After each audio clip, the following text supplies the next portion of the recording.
Okay, so you're an artisan food producer about to put your product out into the wide world of retail, shiny shops and rows of shelves packed with thousands of products.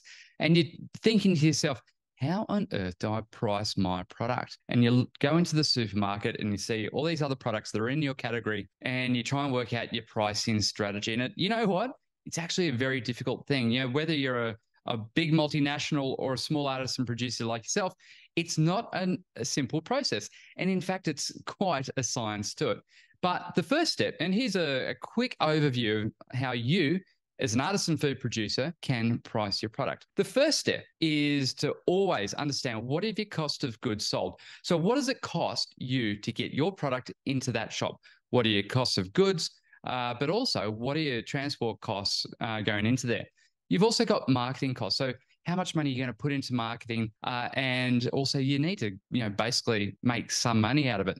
So you'll need to find out what margin does this particular retailer want when they mark their product up to sell to the customer. Now, once you understand what the retailer's margin is, you can do it one of two ways. You can go up from the price that you're prepared to sell that product at to the retailer, or work your way back of, this is what price I believe that I'll be able to ask the retail customer to spend for my product. Now, as an artisan producer, you can never compete with those big multinationals that are just churning out plastic crap in vats and vats and vats of rubbish.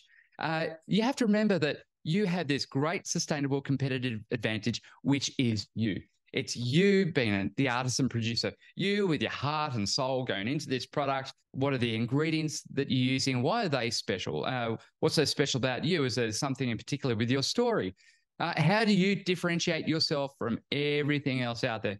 And as an artisan producer, we are able to command a higher sale price to the retailer, and also the retailer will ask for a higher price from the consumer. So as an artisan food producer, what I'd suggest is, okay, what price can we set it at which is higher than the mass-produced stuff? And you might be 20, 30, 40% higher, but try and work out what are all those sustainable competitive advantages that really ensure that your product isn't that similar to the mass-produced stuff. How can the consumer differentiate your product very easily from the mass-produced stuff? And because of that differentiation, they want to spend more to have what you have. And think about how your product can make them feel happy, make them feel good, and make them feel like they are spending their money wisely. And if we start at that higher part, then we understand what the margin is that the retailer needs. And then what's that gap below? Have we got enough to make this a financially viable business? If not, you need to think of two things: reducing your cost of goods sold and increasing that end consumer price. Otherwise, you haven't got a business.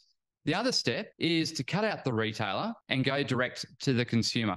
Can you do that so that you're then able to cut out that, say, 40% gross margin that the retailer wants? But you really need to understand what are all your inputs, what's putting all that squeeze on your gross margin, and how can you make your business a financial success? All right, I hope you like that.